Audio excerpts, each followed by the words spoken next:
What's up guys, my name is Ryan and I spent the last few years exploring the incredible continent of Europe, and I want to show you my favorite places. So here's my Europe Top 100.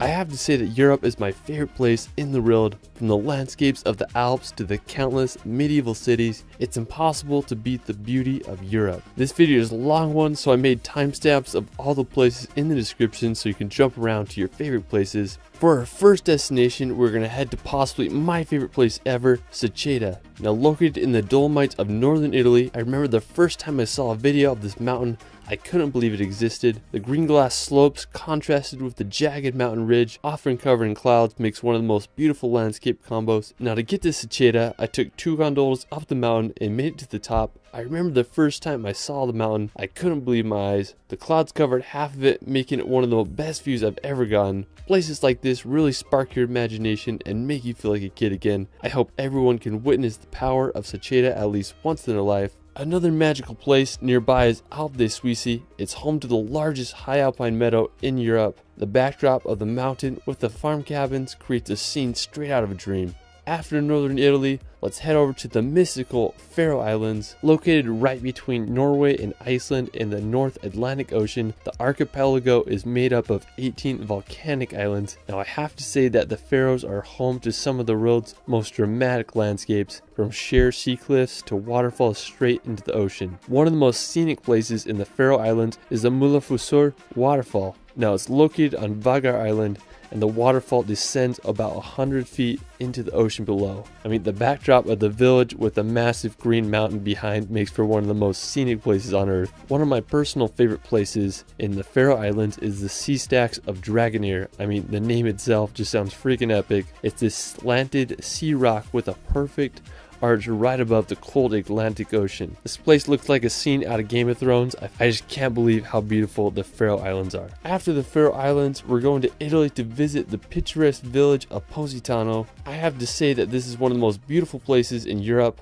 Located on the Amalfi Coast, back in the 1st century, luxury Roman villas were built on the coast here. It was believed to be a home of mythical sirens who would seduce sailors to crash upon the rocky shores. Positano was a somewhat poor fishing village during the first half of the 20th century, but tourism began to gain traction in the 1950s. When you see this place in real life, you won't believe it. It's hard to beat the backdrop of the mountains filled with colorful villas against the Mediterranean Sea with boats and yachts. Positano is quite the touristy destination, but its beauty is worth it. After Positano, we're going to head over to Switzerland to Valle Verzasca. Valle Verzasca is famous for having this medieval bridge that goes over some of the clearest river water in the world. I remember the first time I got there, I was immediately baffled by the beauty of this place. I mean, the water is crystal clear. You can see all the way to the bottom. The bridge was a prime place to cliff jump, so it took me a while to build up the courage to jump, but I was able to throw some of my favorite gainers off the water. I also had an amazing time snorkeling in the water there. I mean, just so clear. It was such a fun memory for me. I mean, it's hard to beat cliff jumping in Switzerland. Alright, so after Switzerland, we're going to head over to the Italian coast to visit Cinque Terre.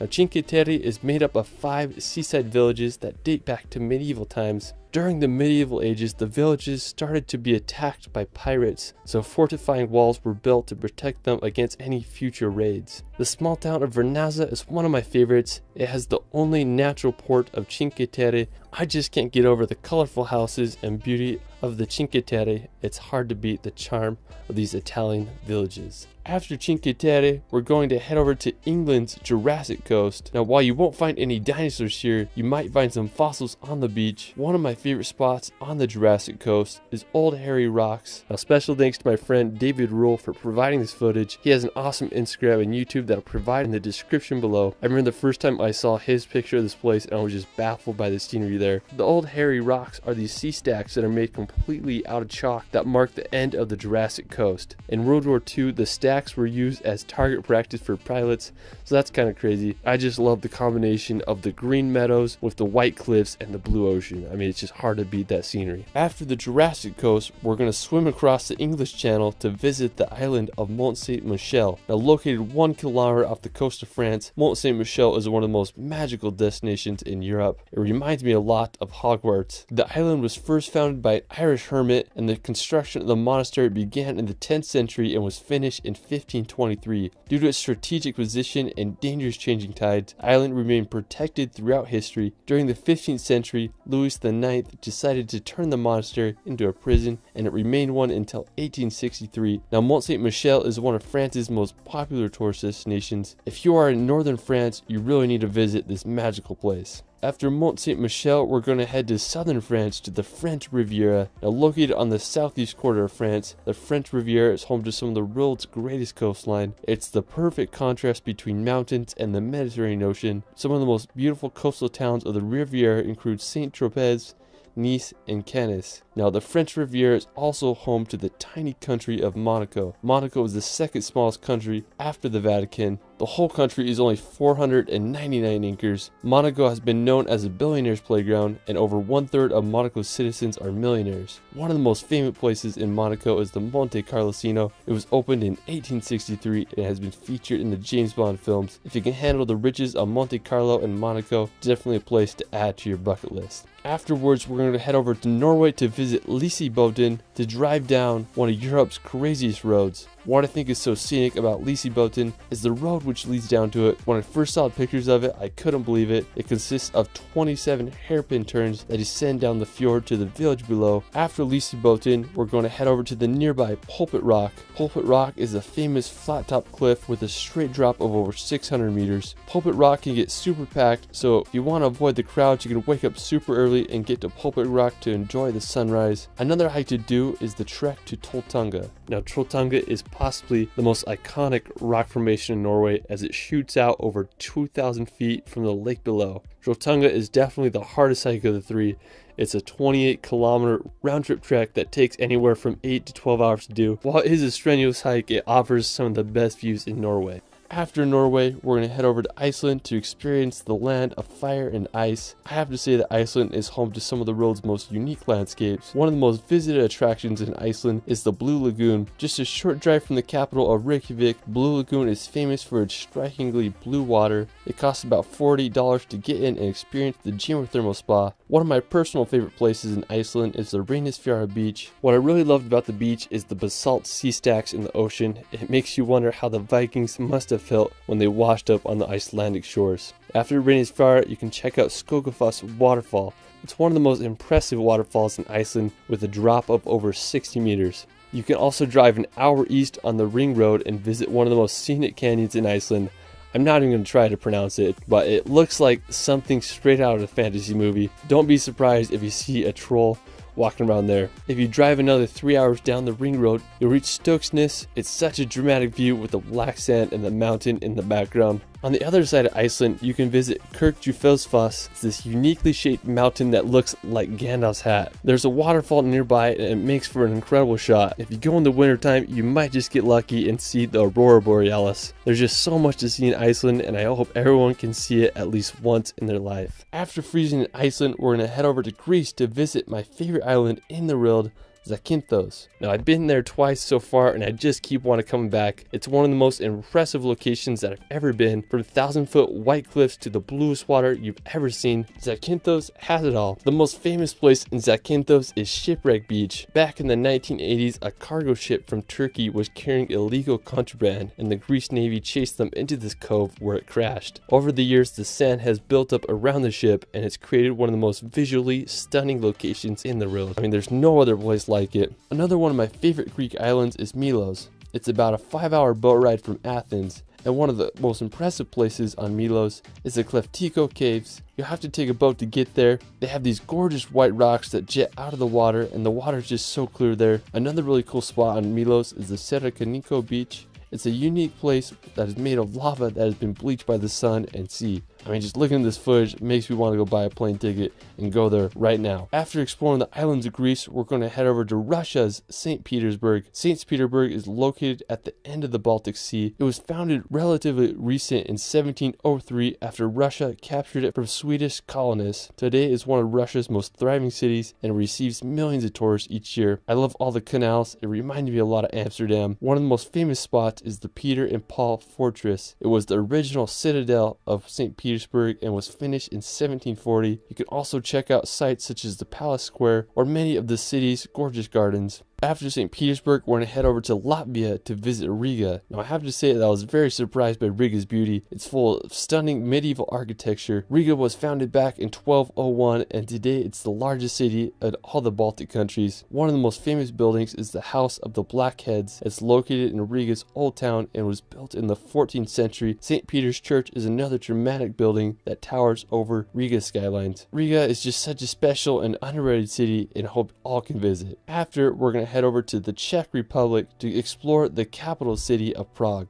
Due to its location and rich history, Prague is known as the political, cultural, and economic center of Europe. One of my favorite attractions is the Charles Bridge. Its construction began in 1357 and it wasn't finished until the beginning of the 15th century. The bridge is decorated with an alley of over 30 statues. I mean, it's just so scenic and such a great feature in Prague. The Old Town Square is also a great place to explore, and the Prague Castle is another beautiful sight to see. It's considered to be the largest ancient castle in the world, and it was built more than 1,000 years ago in the 9th century. I mean, that's a freaking long time. Prague has such a historic vibe, and I hope all can visit. Afterwards, we're going to head to the Netherlands to visit Amsterdam. Now, known for its elaborate canal system, narrow houses, and countless bridges, Amsterdam has a vibe like none other. I was in Amsterdam many years ago, and its impression has always left a mark on me. It's just crazy to think that people were able to construct a city around canals hundreds of years ago. Amsterdam originated as a small fishing village in the 12th century and rose to one of the world's most important trading ports in the 17th century. When I was there, I just had an incredible time just walking around the canals and enjoying the atmosphere of this incredible city. After Netherlands, we're going to head over to Budapest. Now, located in Hungary, Budapest is one of Europe's most photogenic destinations. The Danube River runs right through Budapest, making a unique and stunning city. One of my favorite attractions is the Chain Bridge. It's a suspension bridge that runs across the Danube. The Hungarian Parliament building is another incredible piece of architecture. It was opened in 1902 and it's the third largest parliament building in the world. Budapest is also famous for its thermal baths. The Széchenyi thermal bath is the largest in Europe and it's known for its medicinal properties. After, we're going to head over to Croatia. Now, I have to say that Croatia is one of the most beautiful countries in all of Europe. One of my favorite places in Croatia is Dubrovnik.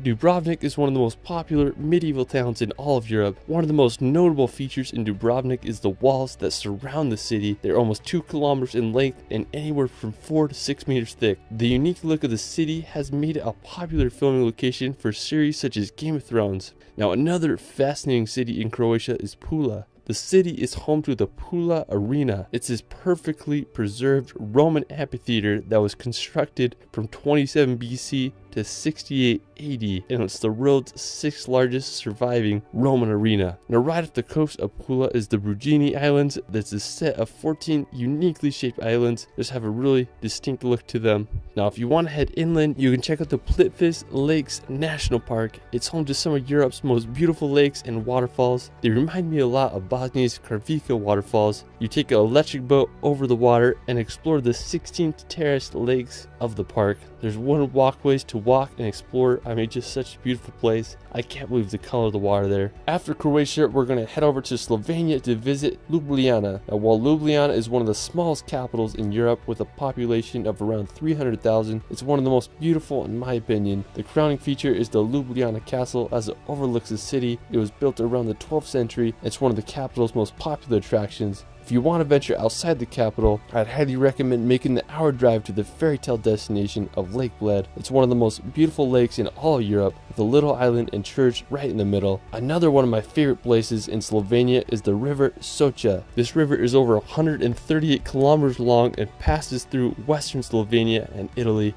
It's considered to be one of the most beautiful rivers in all of Europe, and I can totally see why. It has a very distinct emerald color to it that I've never seen before. It's a great place to go kayaking and river rafting. I mean, the river is just full of so many rapids, winding turns, and scenic bridges. I can't think of a better place to spend during a hot summer day. After Slovenia, let's head over to Portugal to visit the vibrant city of Lisbon. Being one of the oldest cities in the world, Lisbon is Europe's second oldest capital city after Athens. I mean, there's just so much culture and history in this city. You can check out the Sanctuary of Christ the King monument. It reminds me of a mixture of Rio de Janeiro and San Francisco's bridge. The Commerce Square is another beautiful spot to explore. One of the coolest parks in Lisbon is the Parque Eduardo VII. It's full of beautifully designed hedges and just a great place to enjoy the afternoon or evening. The Belém Tower is also an important monument that served as a point of embarkation for Portuguese explorers.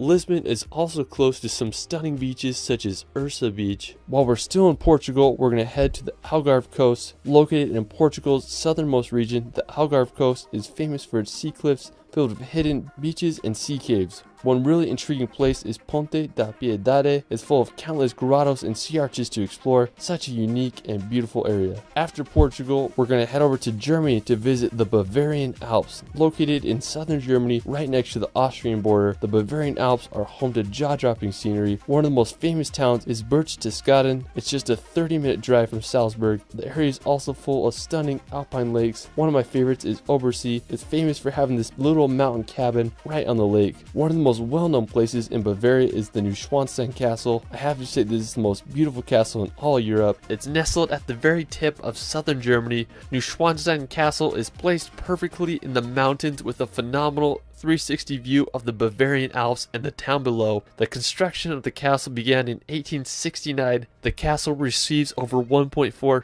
million visitors a year, so it's definitely a tourist hotspot. I mean, I just can't get over the beauty of this castle. It looks like something straight out of a Disney movie. After, we're going to head to Italy's beautiful region of Tuscany. Now located in central Italy, Tuscany is known for its landscapes, history, and artistic legacy. Whenever I think of Tuscany, I just imagine rolling green hills with beautiful farm homes lined with skinny cypress trees. It's just hard to beat the beauty there. It would be a prime place to retire. Now, the capital of Tuscany is the iconic city of Florence. It's considered to be the birth of the Renaissance. One of the most impressive buildings is the Florence Cathedral. When you look at it, you just can't believe how big it is. It was completed in 1436, and it just amazes me that they were able to engineer such a big dome. The Ponte Vecchio Bridge is another historic site as it crosses the Arno River. I just can't say enough good things about Florence. It's such an amazing city with so much history. Another great town in Tuscany is San Gimignano. San Gimignano is a stunning medieval city perched upon a hill. One of the most iconic features of the city is the medieval watchtowers. Currently, there are 14 watchtowers still standing, but during the city's prime, there were over 72 towers with the highest up to 230 feet tall. I mean, I just can't imagine how it must have looked back then. I guess you could say it was the Manhattan of the Middle Ages. San Gimignano's medieval vibe has been untouched throughout time and has become one of the most popular medieval locations in Italy. After exploring Tuscany, we're going to head over to Lake Como. Now located about a 1.5 hour drive from Milan, Lake Como is a sight to see. Known for its picturesque scenery and luxury villas, Lake Como has been named one of the world's most beautiful lakes, and I totally understand why. The lake's beauty has attracted people here since the Roman times. When you go there, you can walk the streets of the Bellagio or take a ferry to other lakeside villages. If you're in northern Italy, you gotta check this place out. While we're still in Italy, let's head over to the famous city of Venice. Now, Venice is one of the world's most unique cities. There are no roads and just canals to get around. It's made up of 118 islands, and they are linked by over 400 bridges. Venice was a major financial and maritime power during the medieval ages and the Renaissance, and today it's one of Europe's most popular tourist destinations. When you're there, you can take a ride down the canals on a gondola, or you can check out St. Mark's Square. It's a one-of-a-kind location I hope you all can see. Another one of my favorite places is the magical city of Edinburgh. If you want to go back in time, Edinburgh is a must.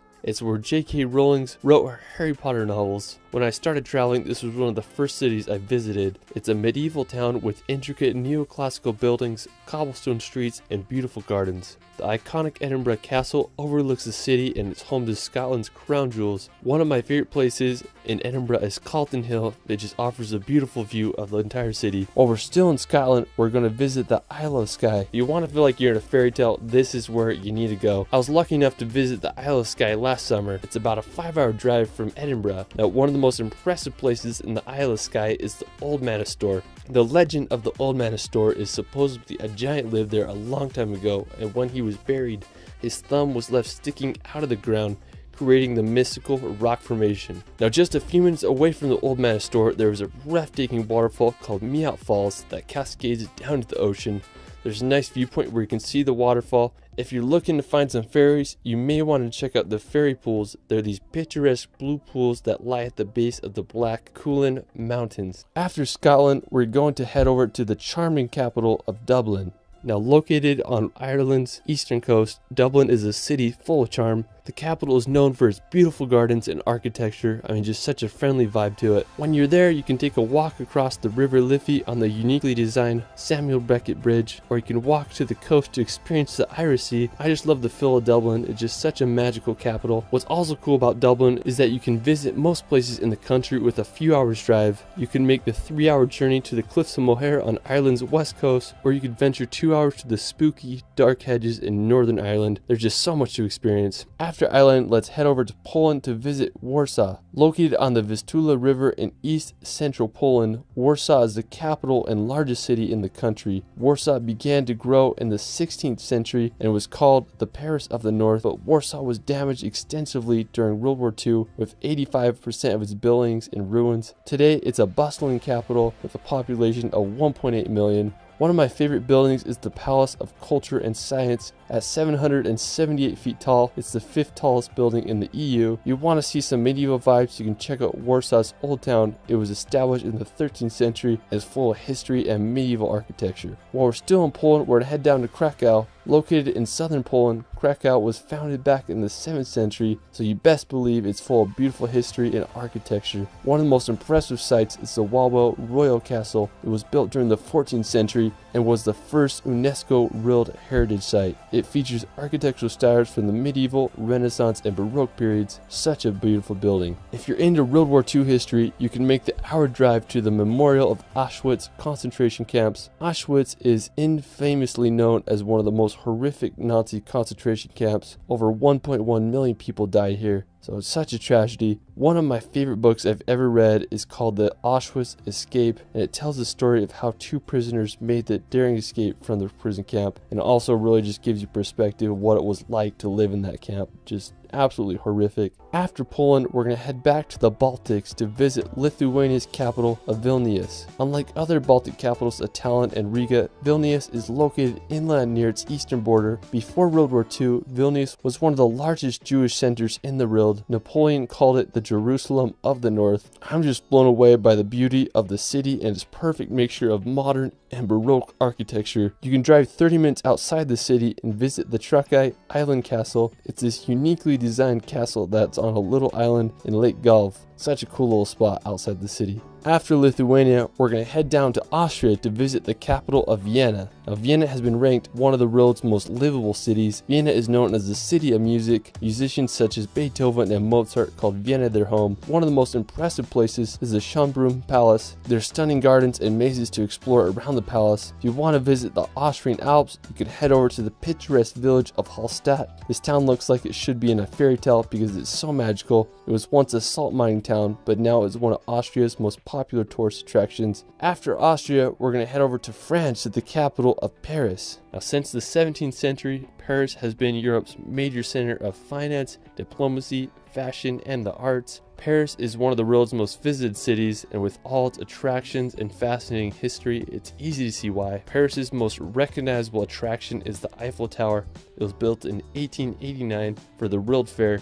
The Eiffel Tower is 324 meter high, which made it the tallest man-made structure in the world until 1930. You can take an elevator up there to get an incredible 360 panoramic view of all of Paris. Another popular attraction is the Louvre Museum. It's the world's largest art museum and it's home to Da Vinci's Mona Lisa. You can also take a drive around the Arc de Triomphe or walk the grounds of the Palace of Versailles. And there's just so much to see in this grand city. If you want a road trip outside the capital, you can head to France's northern coast, visit the coastal town of Etretat. Located about 3 hours outside of Paris, Etretat is famous for its white cliffs and rock formations. One of the most well-known is the Falaise de Aval Arch. It has such a unique shape. I guess you could say they are the French cousins of old hairy rocks. While we're still in France, we're going to head to the French Alps. The French Alps are home to Mont Blanc, which is the highest mountain in all of the Alps at 15,774 feet. The border between France and Italy passes right through the summit, making it both French and Italian. One thing that I think that is cool about Mont Blanc is the glaciers that run down from it. And there are also a lot of beautiful alpine lakes that offer incredible views of the French Alps. After, we're going to head to Switzerland to visit the village of Grindelwald. I was lucky enough to live in Switzerland, and on my last week living there, I did a road trip to Grindelwald to see what the hype was about. When I got there, I was awestruck by Mount Eiger. It's the biggest mountain I've ever seen. I wanted to do a hike that would give me a great vantage point of Mount Eiger, but I didn't know the area that well, so I just saw this random peak, so I decided to hike straight up the mountain. When I reached the top, I had the whole peak to myself, and I was rewarded with an incredible view of Mount Eiger. It was just such a memorable experience. After Grindelwald, we're going to head over to the mountains of Appenzell. Now located in eastern Switzerland, these mountains quickly became one of my favorite places I've ever been. It's home to massive, jagged mountains that look like something out of Lord of the Rings. Now to get up to the mountain, I took a gondola up to the top and then I hiked about an hour to reach a hotel on the top of the mountain. Now me and my buddy Danny decided to stay the night at this hotel so we could watch the sunset. Well, now we got all settled in and then we ventured off to get the perfect spot. The clouds were covering the sky, so we only had about 15 minutes of sunlight to get the shot. And my buddy Danny, he whipped out his FPV drone and got some of the most incredible shots I've ever seen. I mean, I was just standing on the peak and you find the drone over me with the sunset in the background. It goes down as one of the top 5 sunsets of my life. Another one of my favorite places in Switzerland is Zermatt. Zermatt is home to the most iconic mountain in the Alps, the Matterhorn. With a height of 14,690 feet, it's one of the highest peaks in the Alps. There are many different hikes you can do around the area to get different views of the Matterhorn. If you're an early riser, I'd suggest getting up for sunrise to watch the morning light kiss the top of the Matterhorn as the sun rises over the horizon. Zermatt is a really unique city because they don't allow cars or motorized vehicles, so I had to take a train to get there. When I reached the city, I just had a great time exploring. I also found a McDonald's there, so that was kind of funny. Another one of my favorite places in Switzerland is Jungfraujoch,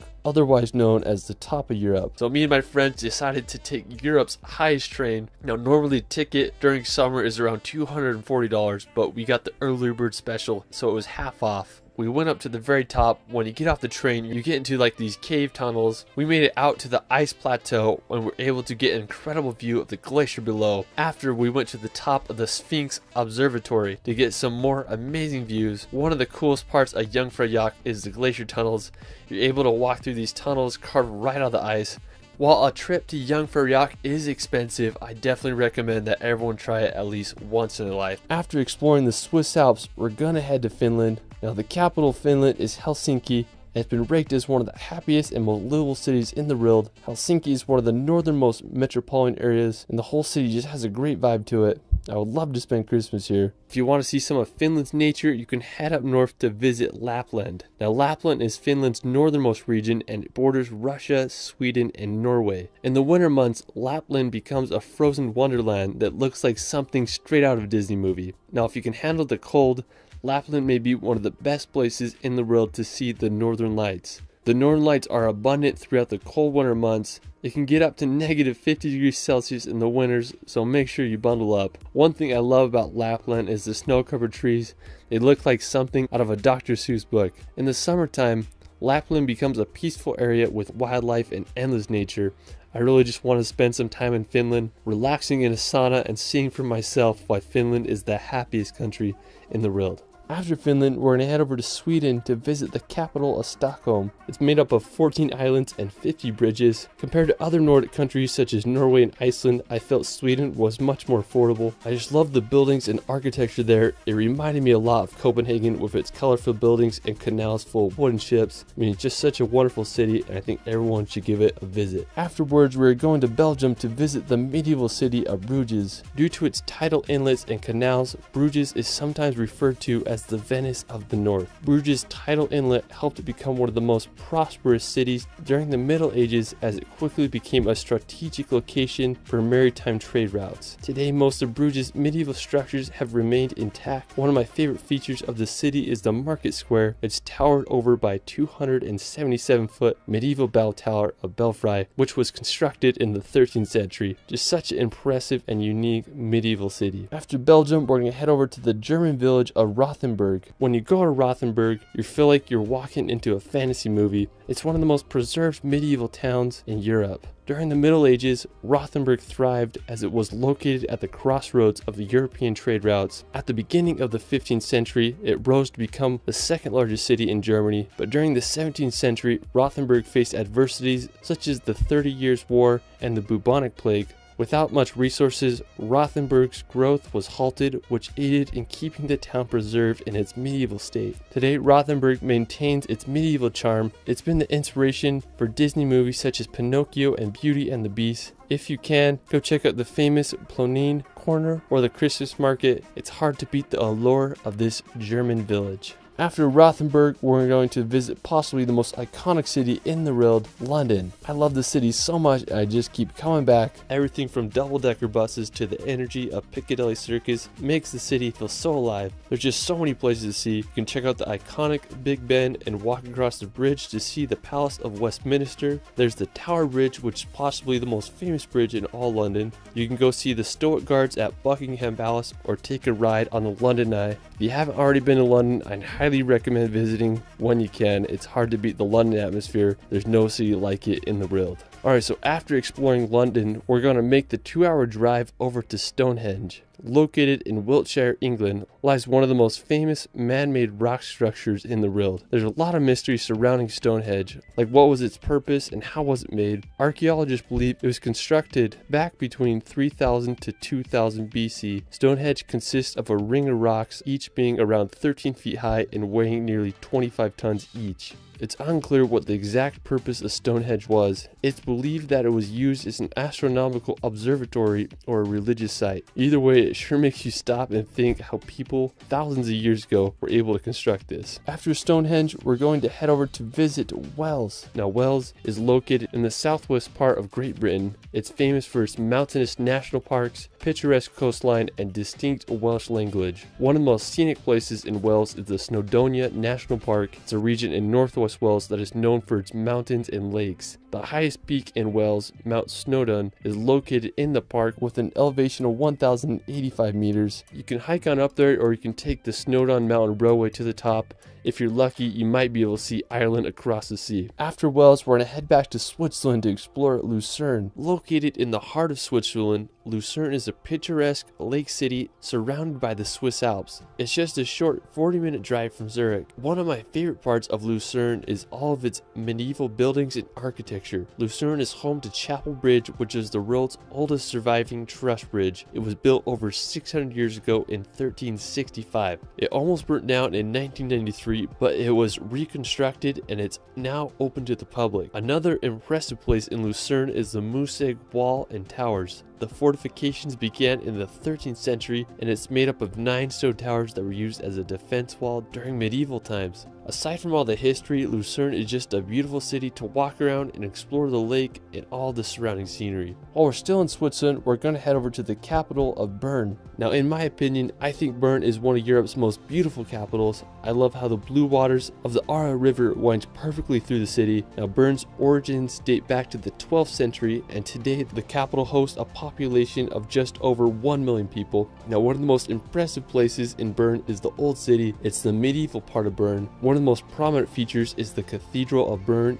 It started construction in 1421 and it's the tallest cathedral in all of Switzerland at a height of 100 meters. Bern is just such a wonderful city and I hope you all can visit one day. Another one of my favorite capitals is Denmark's Copenhagen. Now Copenhagen started as a Viking fishing village in the 10th century. Today, Copenhagen is the cultural, economic, and governmental center of Denmark. One of the most recognizable places in Copenhagen is the Nyhavn Canal. It's a 17th century canal that is lined with beautifully colored houses and historical wooden ships. It's just a great place to walk around and enjoy some Danish restaurants and cafes. Another impressive spot in the city is the Copenhagen Opera House. It's one of the most modern and expensive opera houses ever built with an estimated cost of $500 million.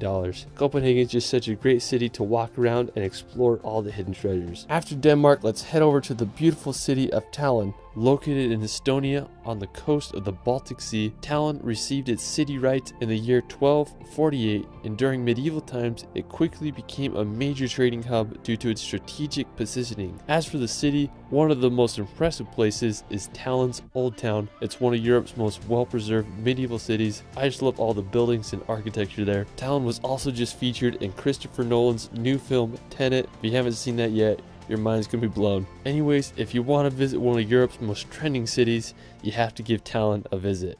After, we're going to visit Montenegro's coastal town of Kotor. Located in what some consider to be Europe's southernmost fjord, Kotor is one of the most well-preserved medieval old towns in all the Balkans. It's grown in popularity over the years and it's a popular cruise ship stop. If you want to get one of the best views of Kotor, you can drive to the Serpentine Road to get a panoramic view of the entire bay and surrounding mountains. I mean, just what a beautiful city. From Kotor, you can make the 30-minute drive over to the nearby islet of Sveti Stefan. It's this 15th century island fortress that has been converted to a 5-star luxury resort. If you can afford it, it would be quite the place to stay. While we're still in Montenegro, we're going to check out the Drvenica Tata Bridge. This is one of the coolest arch bridges that I've ever seen. The bridge was finished in 1940 and it consists of 5 arches, with its highest being over 564 feet above the river below. I mean, just such a crazy looking bridge. Alright, after Montenegro, we're going to head over to the neighboring country of Bosnia and Herzegovina. Known for its beautiful rivers, medieval bridges, and fascinating history, it's quite the place to visit. Now, one of my favorite places in the country is the city of Mostar.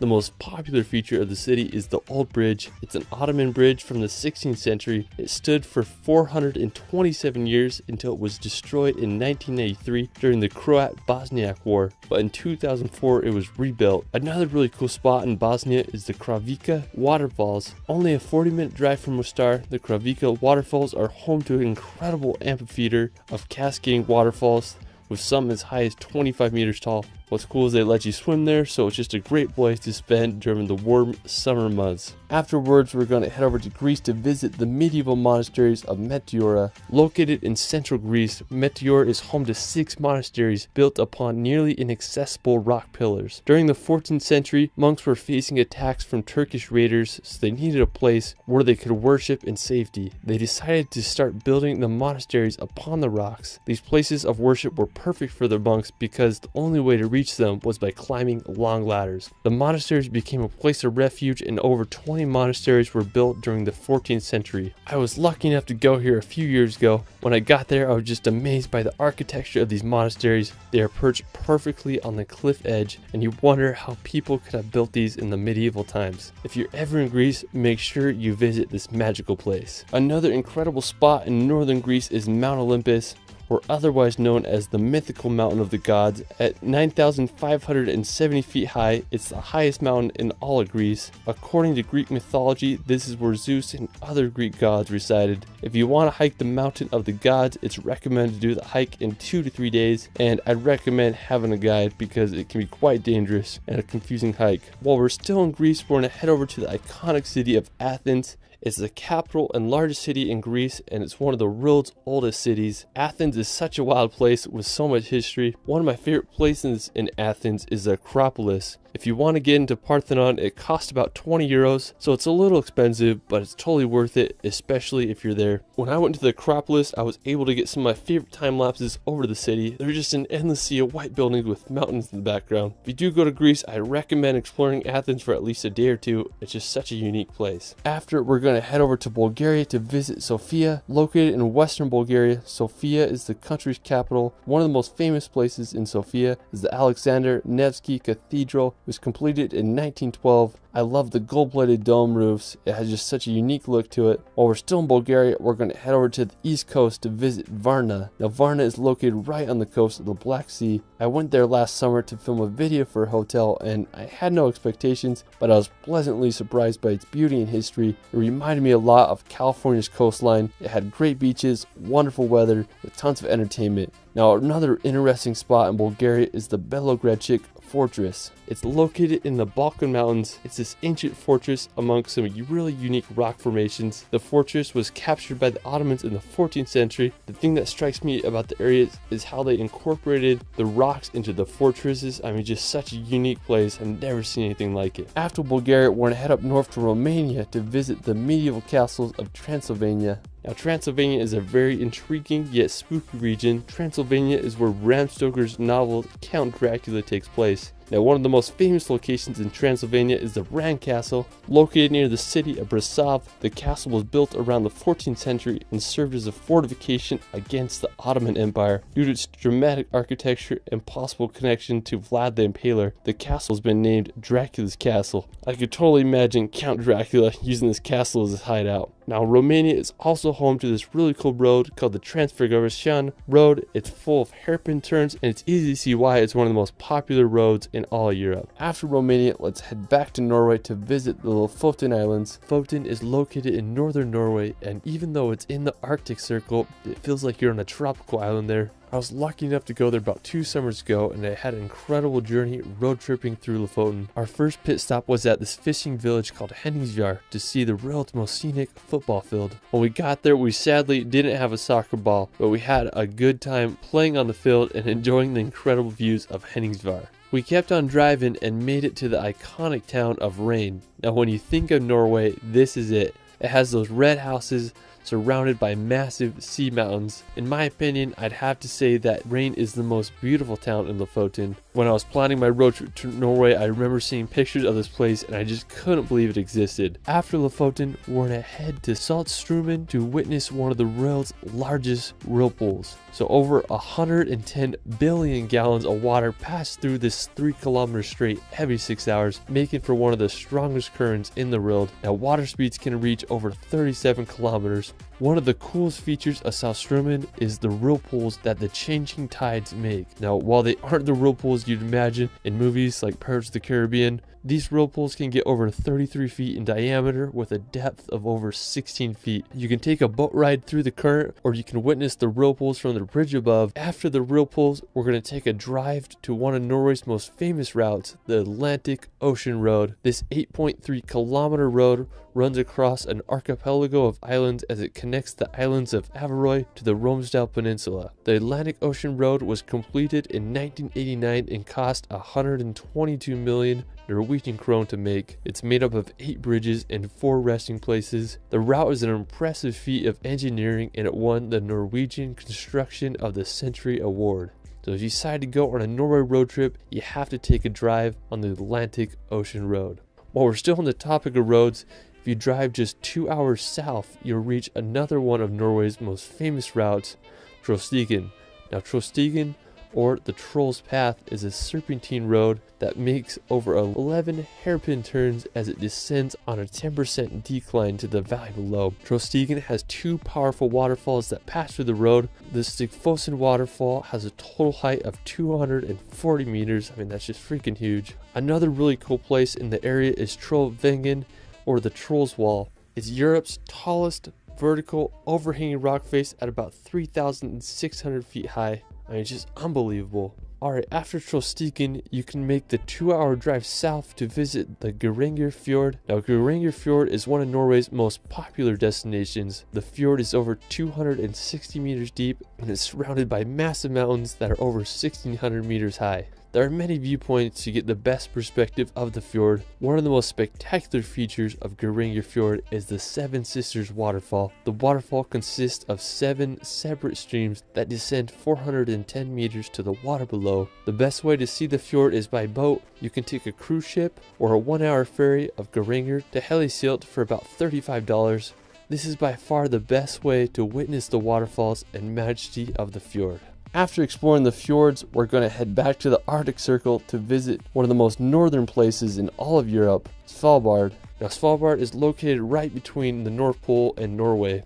The capital of Svalbard is this town called Longyearbyen, which has a population of a whopping 2,000 people. What's cool about Svalbard is that it's a visa-free zone, so basically anyone can move and work there. The archipelago is also home to the Svalbard Global Seed Vault, where thousands of the world's seeds are kept in case of a global catastrophe. After Svalbard, we're going to head over to Russia to visit Moscow. Moscow is the world's most northernmost and coldest megacity. It's also Europe's second most popular city with over 12.4 million residents. One of the coolest places in Moscow is St. Basil's Cathedral. It was completed in 1561 under orders of Ivan the Terrible. It has such a unique look with its colorful onion-shaped domes. Right next to the cathedral is the Moscow Kremlin. It's a fortified complex that was completed in 1495. It serves as the official residence of Vladimir Putin, so it's basically the Russian equivalent of the White House. One of the most stunning buildings, in my opinion, is the Moscow State University. It reminds me of a scene straight out of a Batman movie. I mean, there's just so many intriguing places to visit in Moscow. What a wild place.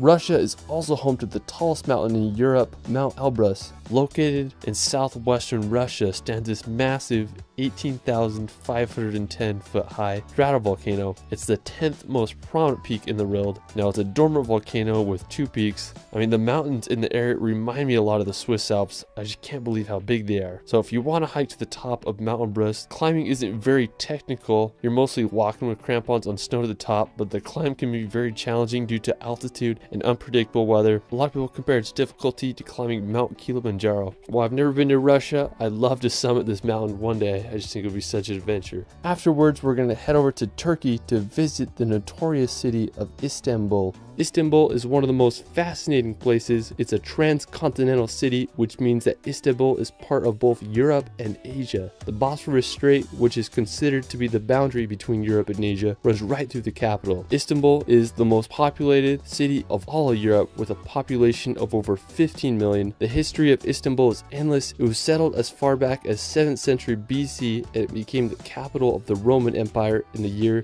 330 AD. One of my favorite features of the city is the Galata Tower. It's a uniquely shaped medieval building that dominates the skyline. It was built in 1348, and the tower was used to spot fires. One of the most important features of Istanbul is the Hagia Sophia. It was built all the way back in the year 537 AD as a Christian church, but after the fall of Constantinople in 1453, the church was converted to a mosque by the Ottoman Empire. At the time of its completion, it was the world's largest interior space and the first building to use a fully pendative dome. It's just such an amazing structure. After, we're going to visit the famous city of Barcelona. Now, when you think of Spain, this is what you probably imagine. Barcelona is home to incredible architecture, Mediterranean beaches, and an energetic vibe all around. The most iconic attraction in Barcelona is La Sagrada Familia. It's this Roman Catholic minor basilica that began construction over 138 years ago, and it still isn't finished. It's anticipated that construction will be finished in 2026, but who knows?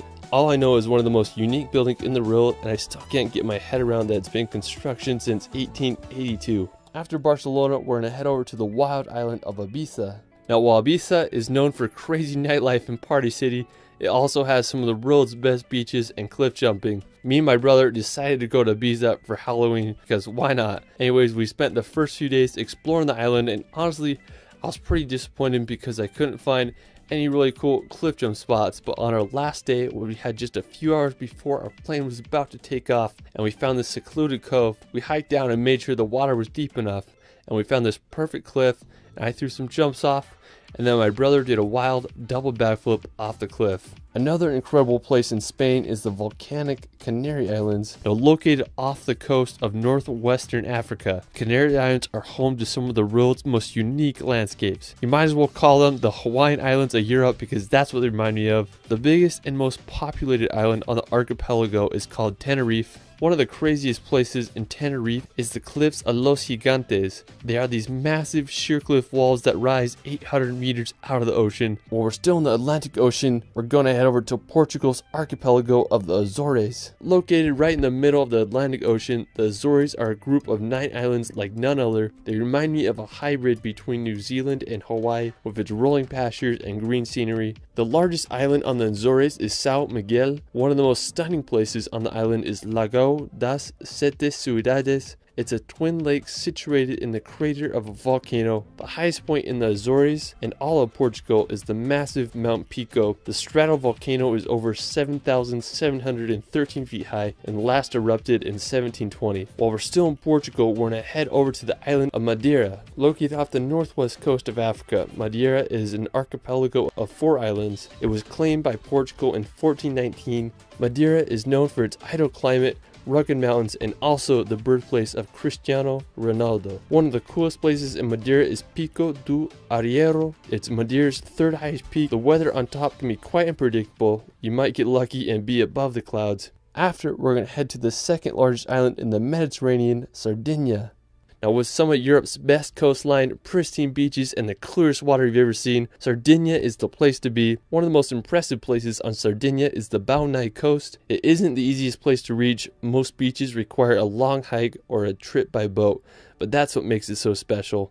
After Sardinia, we're going to head back to Italy's mainland to visit the capital of Rome. Now, Rome may be the most famous and iconic capital in the world. Its history spans over 28 centuries, with its founding taking place in the year 1753 BC. During ancient times, Rome's population peaked around 1 million people. It's just crazy to think that a city was so advanced that it could support so many people during that time. Ancient Rome's architecture stands today and draws millions of tourists each year. One of the most well-known structures of the capital is the Colosseum. It's the largest amphitheater built at its time and could hold anywhere from 50 to 80,000 spectators. You can marvel at its architecture from the outside or take a guided tour to witness the interior. One of my personal favorite attractions in Rome is the Trevi Fountain. It's this Baroque styled fountain that was completed in 1762. If you do go, the earlier the better because you can get super crowded there. While we're still in Italy, we're going to head over to the nearby San Marino. The Republic of San Marino is a microstate completely enclosed by Italy. The history of this small country is absolutely fascinating.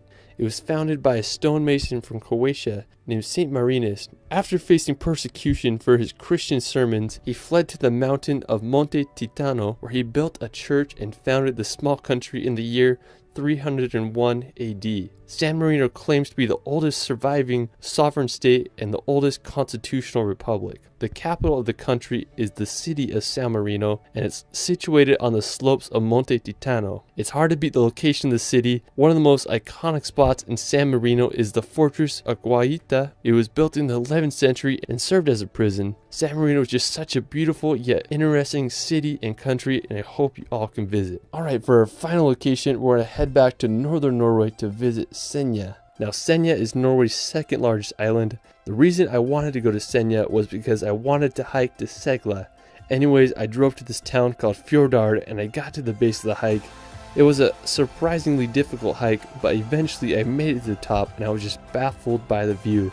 The rock formation rose hundreds of meters out of the ocean. It was just like nothing I've ever seen before. Now, I was just having an amazing time and I decided I wanted to spend the night on top of the mountain so I could see the northern lights. All I had was a blanket and I used my camera bag as a pillar, so I found this little mossy cliff ledge and I set up camp there and waited for the northern lights to show up. Around 11 p.m. I woke up to the aurora borealis above my head. I couldn't believe what I was seeing. They moved surprisingly fast, like snakes in the Arctic sky. And seeing those lights made me feel like a kid again, and it will forever be one of the most special nights of my life. Some nights you don't need to fall asleep to start dreaming. Well, that is it for my Europe top 100. Let me know in the comments where your favorite place is in Europe. I mean, there's just so many beautiful attractions. I could probably do a top 1000 video. If you guys want to feel relaxed, I started a relaxation channel where I post hour-long videos of places such as Switzerland and Scotland with calming music that you can just have playing in the background to bring some peace and nature in your life. You can find me on Instagram and TikTok at shirley.films. Anyways, it's Ryan, and we will see you later.